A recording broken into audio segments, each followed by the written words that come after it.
الحمد لله رب العالمين، أشهد أن لا إله إلا الله وحده لا شريك له، وأشهد أن سيدنا ومولانا محمدًا عبده ورسوله. أما بعد، فأعوذ بالله من الشيطان الرجيم. بسم الله الرحمن الرحيم. يوم يكشف عن ساق ويدعون إلى السجود فلا يستطيعون، خاشعة أبصارهم ترهقهم ذلة وقد كانوا يدعون إلى السجود وهم سالمون. فذرني ومن يكذب بهذا الحديث سنستدرجهم من حيث لا يعلمون وأملي لهم إن كيدي متين.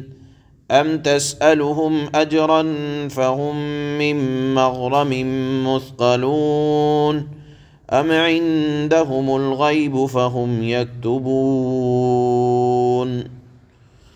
صدق الله مولانا العلي العظيم۔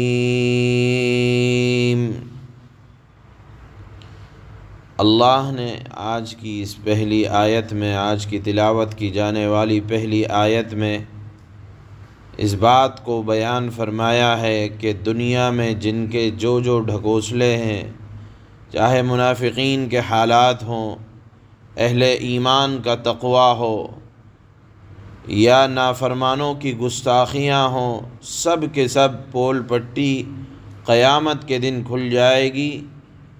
وہ دن ایسا ہوگا کہ جس دن پنڈلی کھلے گی۔ در حقیقت پنڈلی کا کھلنا یہ عربی کا ایک محاورہ ہے، اور یہ محاورہ اہل عرب اس وقت استعمال کرتے ہیں جب کوئی مصیبت آن پڑتی ہے۔ یہ کہاوت ہے، یہ جملہ ہے، پنڈلی کا کھلنا۔ اہل عرب یہ اس وقت استعمال کرتے ہیں جب کوئی دردناک ایسی مصیبت آ پڑے، دکھ اور تکلیف کی شدت اتنی بڑھ جائے کہ جو کسی کے دور کرنے سے دور نہ ہو۔ در حقیقت یہاں پنڈلی کی نسبت اللہ کی طرف کی گئی ہے۔ ایک بات یاد رکھنا چاہیے کہ جہاں بھی قرآن میں اللہ نے اپنے لیے ید یعنی ہاتھ، رجل، پیر، یا اسی طرح اللہ نے سمع، بصر، دیکھنا، سننا، اس کی نسبت جہاں اللہ کی طرف کی جاتی ہے تو اس پر اس طرح ایمان رکھنا ضروری ہے جیسے اللہ کی ذات ہے۔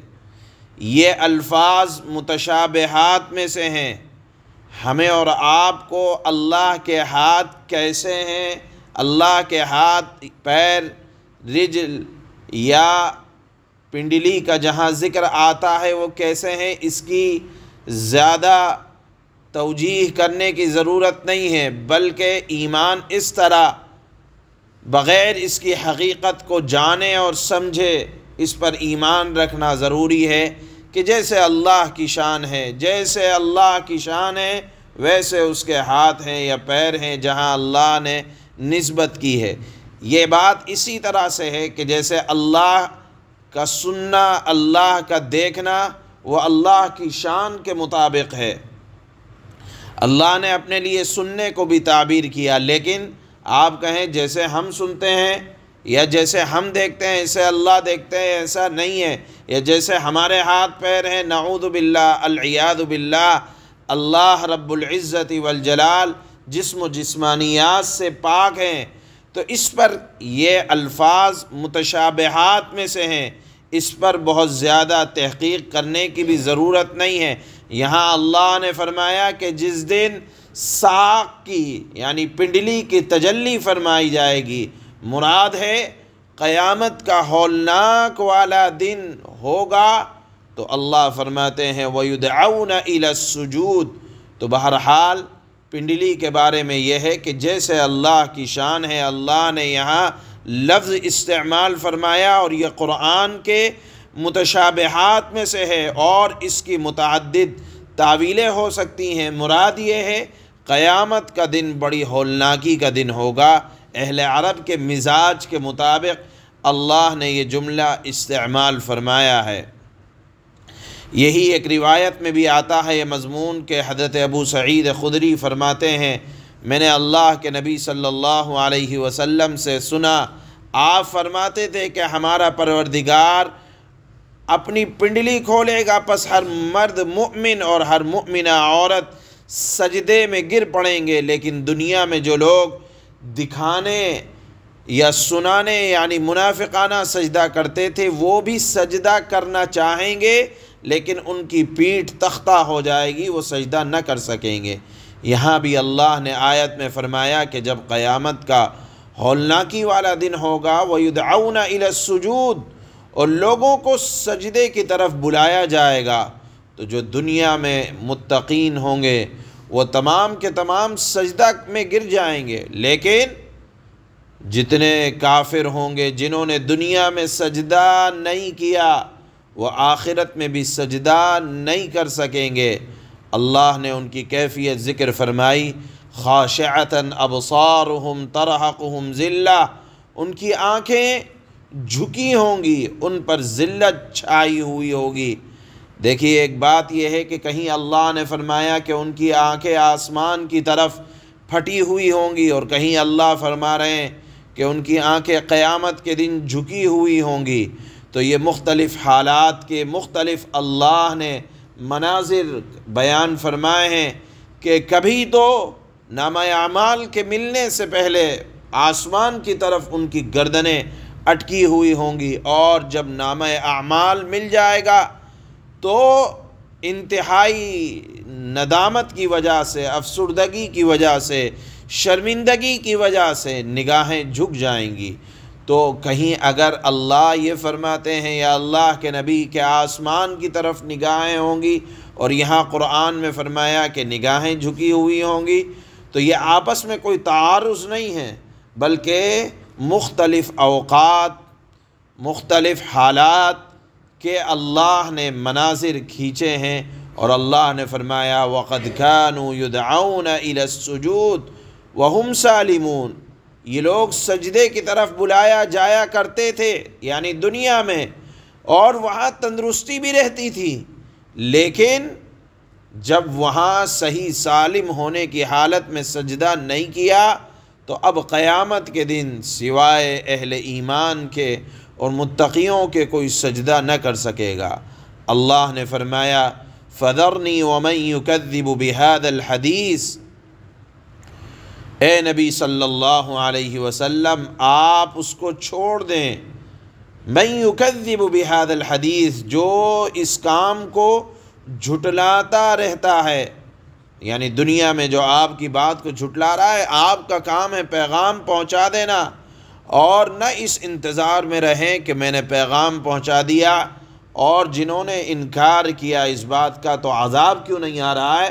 اللہ نے فرمایا سنستدرجہم، ہم ان کو آہستہ آہستہ مہلت دیے جا رہے ہیں، اس مہلت کے نتیجے میں وہ جہنم کے قریب ہو رہے ہیں، من حیث لا یعلمون، لیکن ان کو اس بات کی خبر نہیں ہے۔ وَأُمْلِي لَهُمْ، اللہ نے فرمایا میں مہلت بہت دیتا ہوں، ایک دم سے پکڑ نہیں آیا کرتی کہ رات میں زنا کیا صبح پکڑ آ جائے، ایسا نہیں ہوتا۔ ہاں اللہ قادر مطلق ہیں، کرنا چاہیں، لیکن اللہ کا ایک دستور ہے، ایک نظام ہے، ایک قانون ہے، دنیا انہی قانونوں کے تابع ہے۔ اللہ نے فرمایا میں مہلت بہت دیتا ہوں، لیکن ان کیدی متین، جب میری پکڑ آتی ہے تو وہ بڑی مضبوط ہوتی ہے، اللہ کی تدبیریں بڑی مضبوط ہوا کرتی ہیں۔ اللہ نے فرمایا ام تسألهم اجرا فهم من مغرم مثقلون، اے نبی آپ اپنی ذمہ داری ادا کر رہے ہیں، تو کیا ایسا تو ہے نہیں کہ یہ لوگ اس بات کو ماننے کی وجہ سے کہ آپ ان سے کوئی معاوضہ طلب کر رہے ہیں کہ یہ لوگ اس معاوضے کے تاوان کے بوجھ میں دبے جا رہے ہیں، یا انہوں نے ان کے پاس کوئی غیب کا علم ہے کہ ہمیں ایسا نہیں کرنا ہے، یعنی ایمان نہیں لانا ہے؟ کیا اس بات کا ان کے پاس کوئی غیب کی طرف سے کوئی بات آئی ہے؟ یہ تمام باتیں اللہ نے آج کی ان آیات میں بیان فرمائی، اور مقصد یہ ہے کہ اہل ایمان اپنے ایمان کے اندر مضبوطی پیدا کریں کہ یہ ایمان کی مضبوطی اللہ کے دربار میں بھی کام دے گی۔ اور دوسری بات جو ان آیات سے سمجھ میں آتی ہے کہ اگر کہیں نافرمانی کی وجہ سے عذاب نہیں آ رہا ہے تو اس کو اللہ کی طرف سے ڈھیل سمجھنا چاہیے۔ اللہ ڈھیل دینے کے بعد پھر سختی فرماتے ہیں، اور وہ سختی انتہائی مضبوط ہوتی ہے۔ اس مضمون کو اللہ نے آج کی ان آیات میں بیان فرمایا۔ اللہ فرماتے ہیں یوم یکشف عن ساق ویدعون الی السجود فلا یستطیعون، جس دن ساق کھول دی جائے گی اور ان کو سجدے کے لیے بلایا جائے گا تو یہ سجدہ نہیں کر سکیں گے، مراد ہے قیامت کے دن۔ خاشعۃ ابصارهم ترہقهم ذلۃ وقد كانوا يدعون الى السجود وهم سالمون، نافرمانوں کی نگاہیں جھکی ہوئی ہوں گی، ان پر ذلت چھائی ہوئی ہوگی۔ اس وقت بھی انہیں سجدے کے لیے بلایا جاتا تھا جب یہ لوگ صحیح سالم تھے، تندرست تھے دنیا میں، لیکن دنیا میں تندرستی اور قدرت کے باوجود انکار کرتے تھے، لہذا آج اللہ کے دربار میں سجدہ نہیں کر سکیں گے۔ فَذَرْنِي وَمَن يُكَذِّبُ بِهَذَا الْحَدِيثِ سَنَسْتَدْرِجُهُم مِّنْ حَيْثُ لَا يَعْلَمُونَ، لہذا اے پیغمبر جو لوگ اس کلام کو جھٹلا رہے ہیں انہیں مجھ پر چھوڑ دیں، ہم انہیں اس طرح دھیرے دھیرے تباہی کی طرف لے جائیں گے کہ انہیں پتہ بھی نہ چلے گا۔ وہ ڈھیل سمجھیں گے لیکن وہ اللہ کی طرف سے ایک آزمائش ہوگی۔ اللہ نے فرمایا وَأُمْلِي لَهُمْ إِنَّ كَيْدِي مَتِينٌ، اور میں انہیں یعنی نافرمانوں کو ڈھیل دے رہا ہوں، یقین رکھو میری تدبیریں بڑی مضبوط ہوا کرتی ہیں۔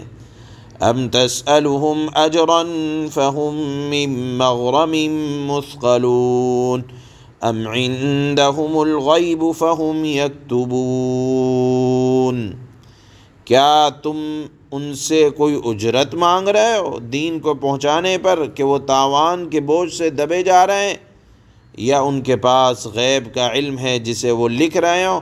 یعنی ایسا کچھ بھی نہیں ہے، محض ہٹ دھرمی کی وجہ سے اطاعت پر نہیں آ رہے ہیں۔ سبحان اللہ۔